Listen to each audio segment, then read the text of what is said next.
Assalamualaikum warahmatullahi wabarakatuh. Jamaah yang diberi hidayah yang dimuliakan Allah SWT, khususnya guru kita yang bermaklum Bapak Ustaz Sakaroni, sarjana agama dari Cimanggu. Sama-sama kita hormati DKM kita dan pengurus DKM Bapak Dedi Permadi dan yang lainnya. Jamaah yang dimuliakan Allah, syukur alhamdulillah pada malam hari ini kita semua dalam keadaan sehat, dalam keadaan baik-baik saja, sehingga dapat melaksanakan salah satu kewajiban kita, yaitu sholat isya berjamaah. Mudah-mudahan ibadah kita, rangkaian dari kitanya balik kita hingga hari ini dan hingga insya Allah menutup matanya kita semua menjadikan ibadah kepada Allah SWT. Amin ya Allah ya Rabbal Alamin. Bapak-bapak, sebelum kita mulai seperti biasa setiap malam Rabu ini, izin dengan saya untuk memandunya.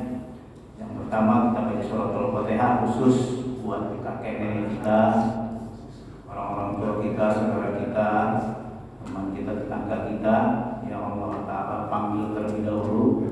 Mudah-mudahan dengan karamah dari Al-Fatihah ini Allah Ta'ala diberikan rahmat dalam kuburnya, Allah Ta'ala terima amal baiknya yang pada akhirnya nanti dimasukkan ke dalam surganya. Amin ya Allah ya Rabbal Alamin. Allah hazihi niyah wa niyatin shalihah wa ila hadratin Nabi. Al-Fatihah. A'udzu billahi minasyaitonir rajim. Bismillahirrahmanirrahim. Alhamdulillahi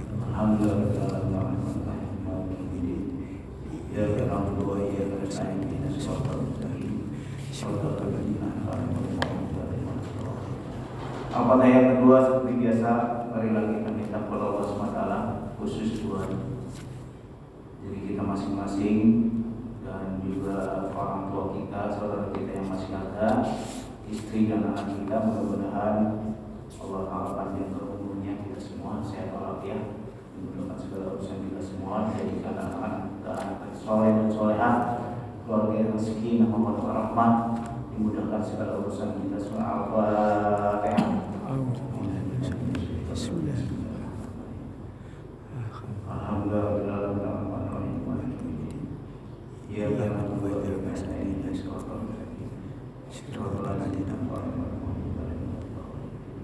Al-Fatihah yang ketiga khusus sebagai bentuk kepedulian kita kepada tetangga-tetangga kita dan kita yang kurang sehat.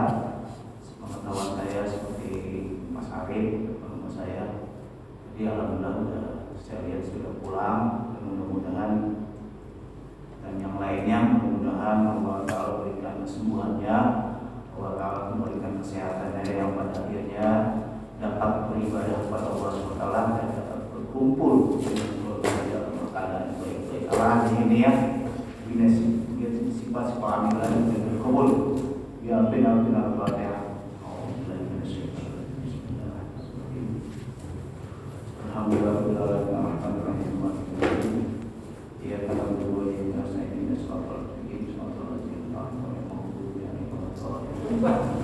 Dan apa yang terakhir kita kepada Allah SWT khusus buat teman-teman kita, para saudara kita yang hingga hari ini masih meluangkan rezekinya, memberikan rezekinya untuk kepentingan kita, untuk kepentingan taklim setiap malam Sabtu maupun Rabunya. Mudah-mudahan Allah SWT selalu melimpahkan rezekinya dan memudahkan segala urusan. Al-Fatihah.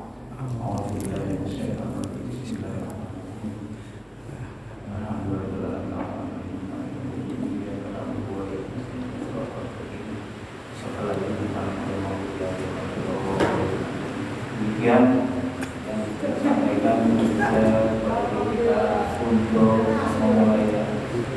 Dan wassalamualaikum warahmatullahi wabarakatuh.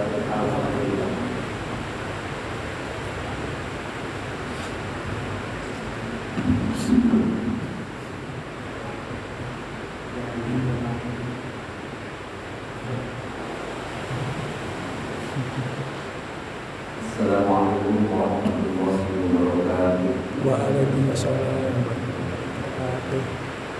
Alhamdulillahilladzi hadana li hadza wa ma kunna linahtadiya laula an hadana Allah. Allahumma shalli wa sallim wa barik ala sayyidina Muhammad wa ala alihi wa sahbihi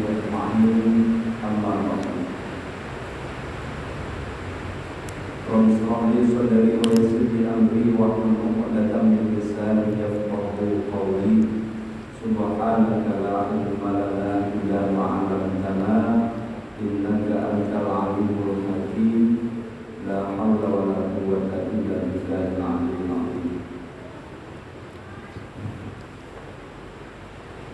Hadirin para jamaah yang dimuliakan Allah Subhanahu wa taala. Alhamdulillah malam ini kita berjumpa kembali dalam rangka taklim. Kita lanjutkan taklim kita. Mudah-mudahan ini adalah salah satu tanda kita orang-orang yang senantiasa ingin lebih memahami ajaran-ajaran agama sekaligus juga melaksanakan nilai-nilai agama.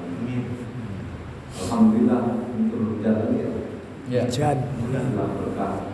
Allahumma Tadi sore hujan di jam 5. Enggak. Semalam ada tadi sedikit. Ada 10-15 menit ada di mana. Alhamdulillah hujan. Ini minta hujan gede ini Ustaz. Taklim berhenti jadi Ustaz Safur. Oke lah. Mudah-mudahan berkahan buat kita semua. Amin. Kita lanjutkan dibuka surah Al-Maidah ayat 101 ya. 101.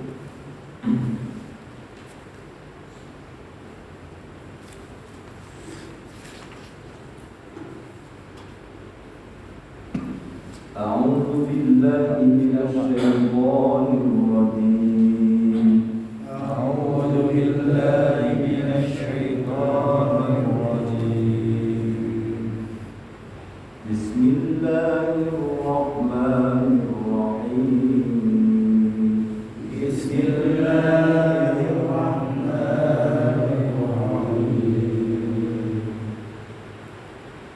Ya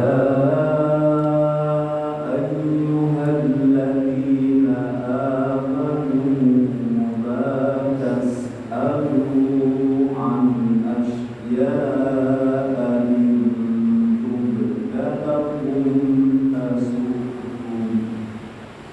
Ya ayyuhalladzina amanu la tas'alu an asya'a in tubda lakum tasu'kum. Wa in tas'alu anha hina yunazzalul Qur'anu tubda lakum. Wa in tas'alu anha hina yunazzalul Qur'anu tubda lakum. Afallahu anha. Afallahu anha. Wallahu ghafurun halim. Wallahu ghafurun halim. Qad sa'alaha qaumun min qablikum thumma asbahu biha kafirin. Qad sa'alaha qaumun min qablikum thumma asbahu biha kafirin.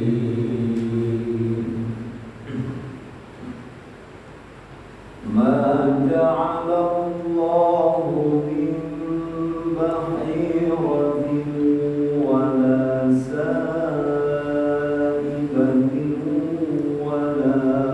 sa'ibatin wala wasilatin wala ham. Ma ja'alallahu min bahiratin wala sa'ibatin wala wasilatin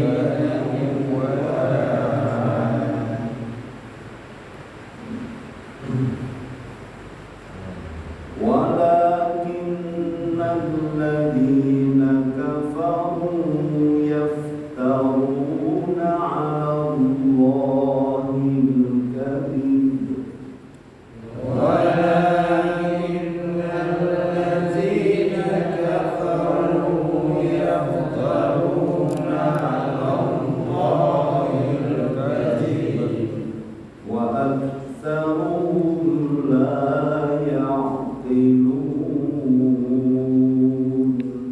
وأكثرهم لا يعقلون.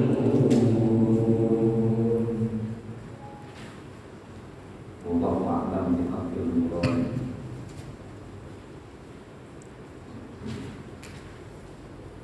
Ya ayyuhalladzina amanu, wahai orang-orang yang beriman, la tas'alu an asya'a, janganlah kalian bertanya tentang sesuatu in tubda lakum, jika sudah dijelaskan kepada kalian. Maka kalau itu dilakukan, tasukum, itu akan menyusahkan kalian, akan mempersulit. Wa in tas'alu anha, dan jika kalian menanyakan tentang persoalan itu, hina yunazzalul Qur'an, ketika saat diturunkannya Al-Qur'an, tubda lakum, niscaya disampaikan untuk kalian. Orang-orang yang beriman tidak boleh bertanya, menanyakan suatu perkara yang sudah jelas. Nah, itu nggak boleh. Intub dalaku, kalau memang sudah dijelaskan.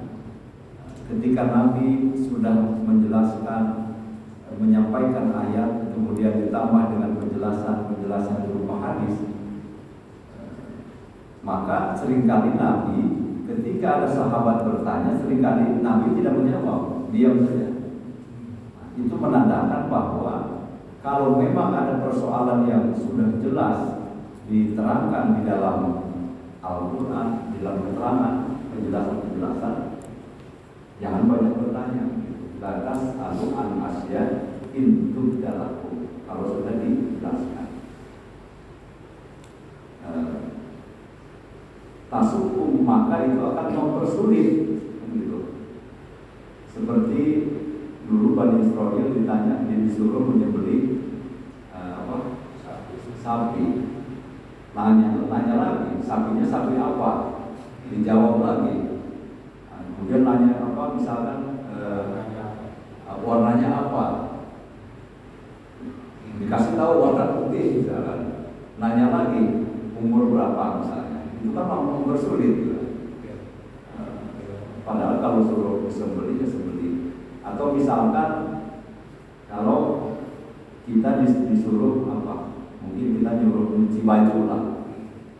Anak kita ini cuci baju. Anak-anak kita nanya lagi, pakai apa? Pakai mesin cuci apa? Pakai ember manual. Nah, kita nanya itu, padahal sudah disuruh, cukup ya cuci aja, mau pakai ember, mau pakai apa, mau manual, mau pakai mesin, yang penting cuci. Udah begitu dijawab pakai mesin cuci, sabunnya sabun apa? Nanya lagi. Padahal yang diperintahkan itu cuci baju, berarti kan cuci itu yang penting adalah bersih. Bukan pakai alatnya apa, bukan pakai sabunnya apa, ya kan? Yang penting tujuannya apa? Bersih baju itu. Mau pakai mesin atau tidak, mau pakai kalau dulu sabun apa itu, sabun colek kalau di rumah, kalau sekarang cuci jarang kan gitu. Padahal yang penting kan bersih.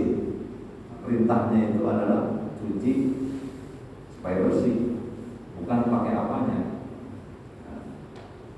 Begitu nanya lagi, habis dicuci mau disetrikain apa enggak?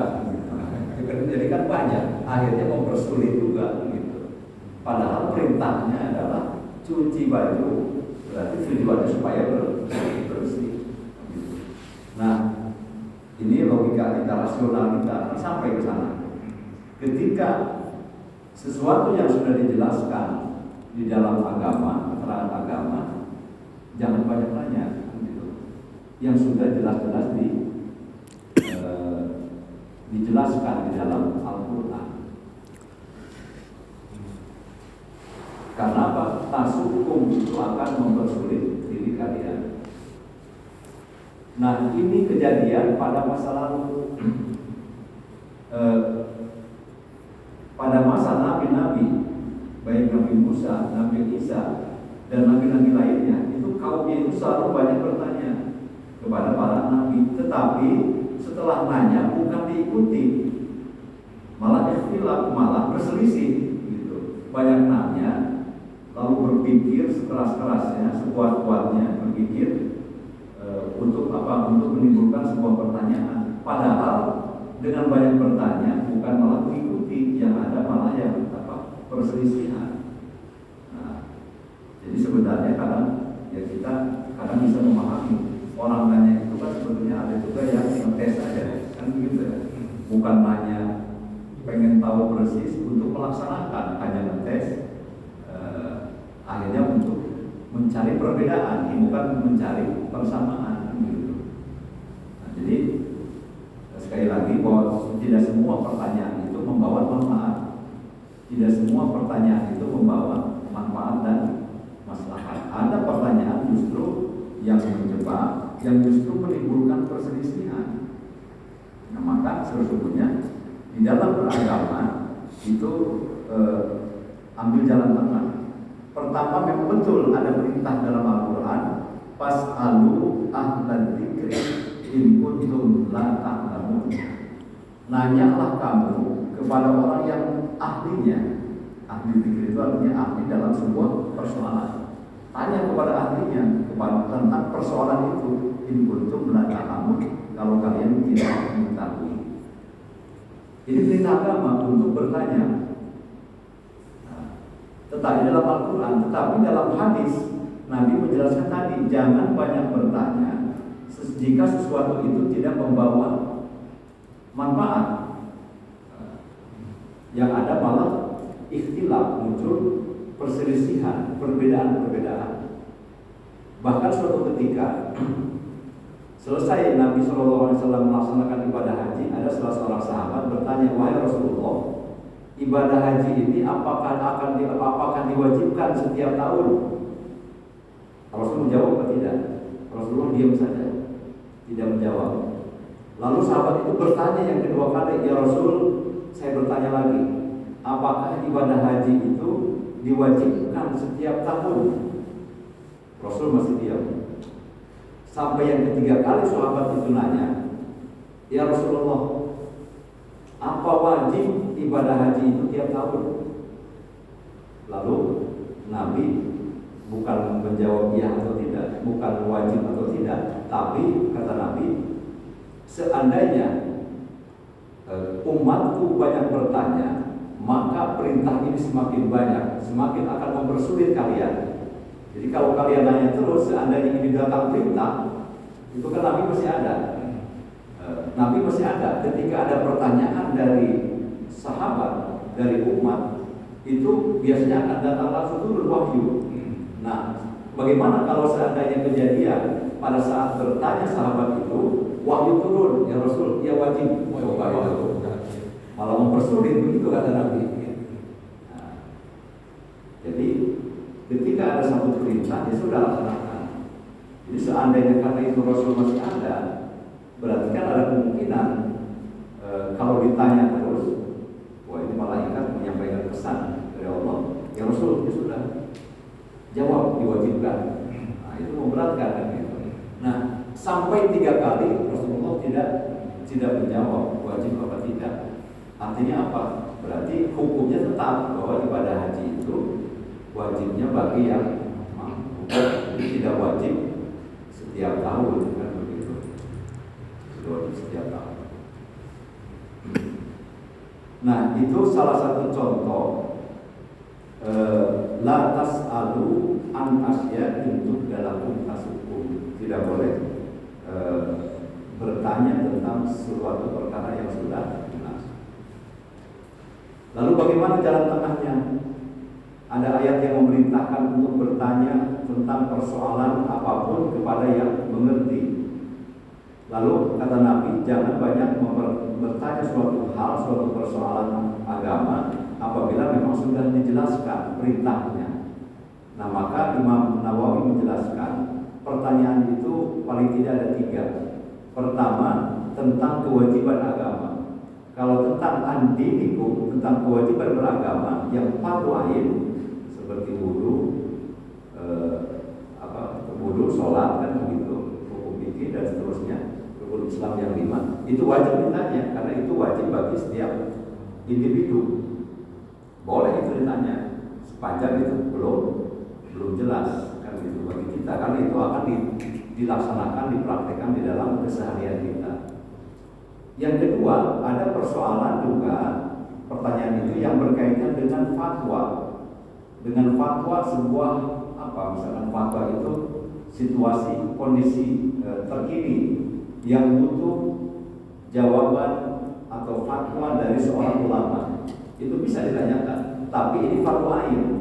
Kalau sudah ada orang yang bertanya, lalu ada ulama yang menjawab atau sebuah lembaga yang menjawab, baik itu MUI ataukah itu NU, Nahdlatul Ulama, ataukah itu Muhammadiyah dan lain sebagainya, sudah ada fatwa apakah MUI, NU atau seorang ulama besar atas nama dirinya berfatwa tentang masalah itu, sudah cukup, kita tidak perlu bertanya lagi karena itu sudah terwakili, sudah terwakili oleh sebuah pertanyaan orang lain yang pertanyaannya sama dengan kita dan dijawab oleh ulama tadi atau oleh sebuah lembaga tadi, itu sudah cukup. Nah, itu sifatnya fardu. Pertanyaan itu yang seperti fardu kifayah, sudah cukup terwakili. Tetapi ada juga pertanyaan-pertanyaan yang sama sekali sesungguhnya tidak ada manfaatnya. Gitu. Keterangannya sudah jelas, tetapi pertanyaan yang memang hanya akan mempersulit, sulit untuk berpikir dan sulit juga untuk melaksanakan kalau memang itu pertanyaan dilontarkan. Nah, itu yang ketiga itulah yang mestinya kita hindari. Nah, itu yang ketiga itu yang memang mesti kita hindari. Jadi kalau makanya dalam pengajian pesantren itu mana ada yang berani nanya ke guru? Nggak ada yang bertanya. Di pesantren manapun yang salafi harus ngaji kitab sejam 2 jam itu nggak pernah ada yang nanya. Kalau sudah jelas kitabnya begitu, dikaji saja. Kalau tidak paham, ya nggak usah nanya ke guru, buka lagi kitab lain kan begitu. Dari sekian referensi kurang cukup, buka lagi kitab lain. Itu juga sebuah dalam rangka mencari referensi. Nah, artinya apa? Karena dengan pertanyaan itu akan memunculkan perdebatan. Bisa jadi yang bertanya itu tidak paham, kan gitu, tidak paham, lalu nanya, dijawab oleh yang tidak paham juga. Nah, bahaya kan?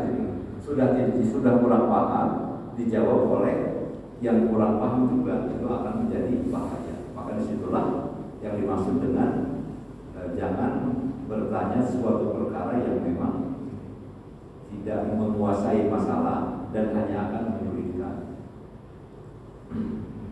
Nah, wa in tas'alu anha hina yunazzalul Qur'an tubdalakum. Jadi maknanya, ya kalau pada saat Nabi masih ada, artinya pada saat diturunkannya Al-Quran, itu bisa langsung Allah Nabi menjawab berdasarkan wahyu.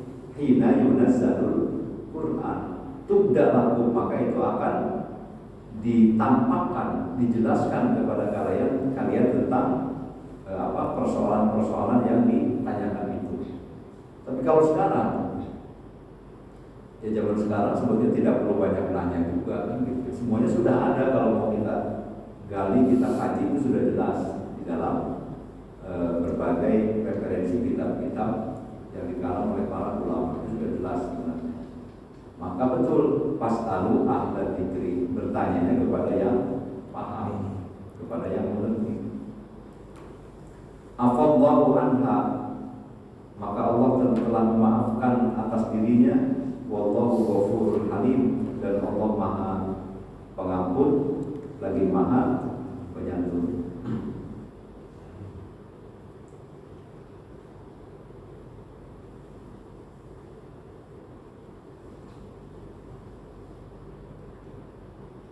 Qad sa'alaha qaumun min qablikum. Qad sa'alaha, sungguh telah menanyakannya suatu kaum min qablikum, sebelum kalian. Summa asbahu biha kafirin, kemudian mereka menjadi kafir. Karena pertanyaan-pertanyaan itu mereka menjadi kafir. Apakah pertanyaan Bani Israel yang dijawab oleh Nabi Musa alaihissalam lalu akan menyebabkan mereka menjadi beriman kepada Nabi Musa? Tidak.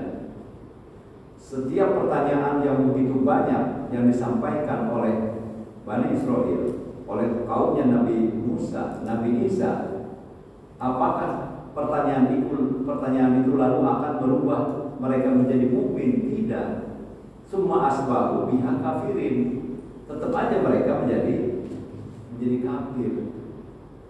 Jadi dengan seseorang yang memiliki karakter kritis, selalu mengkoreksi orang lain, bahkan ingin menjebak orang lain dengan sebuah pertanyaan-pertanyaan, itu bukan mencari kemaslahatan sebenarnya, bukan mencari kebaikan. Yang ada hanyalah mujadalah saja, perdebatan saja. Jadi yang ada hanyalah perdebatan, bukan mencari solusi, bukan mencari kebaikan. Ini sudah menjadi contoh pada masa lalu, pada zaman-zaman Nabi terdahulu, sebelum Nabi Muhammad SAW. Kaum selalu bertanya, ketika ada perintah selalu bertanya, tapi apakah dengan pertanyaan itu menjadikan mereka mukmin, beriman kepada Nabi-Nya? Tidak. Summa asbahu biha kafirin, malah justru mereka tambah kekafirannya. Nah, jadi begitu.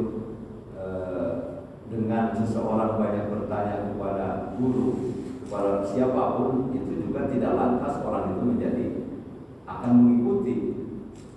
Kan begitu. Ma ja'alallahu min bahiratin wala sa'ibatin wala wasilatin wala habib. Ma ja'alallahu, Allah tidak menjadikan min bahiratin, dari bahirah, wala sa'ibatin, dan juga sa'ibah, wala wasilatin, dan juga tidak wasilah, wala hamid, dan juga tidak ham. Bahirah itu unta, ya, unta betina yang telah beranak pinak, yang telah beranak 5 kali.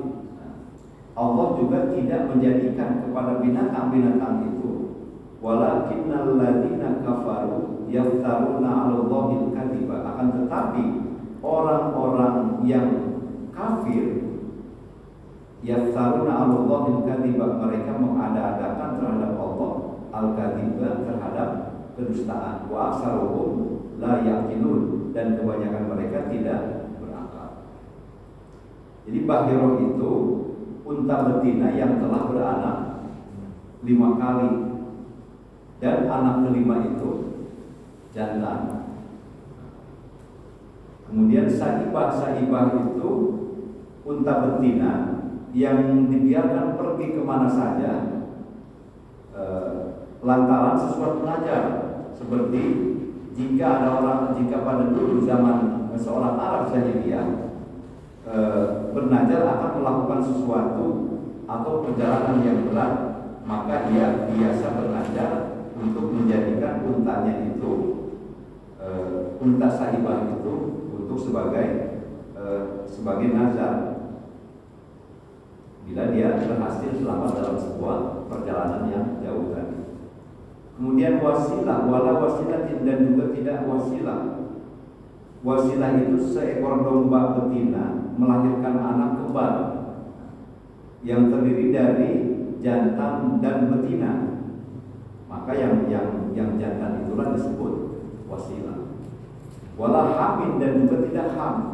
Nah, ham ini unta jantan yang tidak boleh diganggu. Kenapa? Karena telah mendapatkan karena ham ini sudah membuntingkan unta betina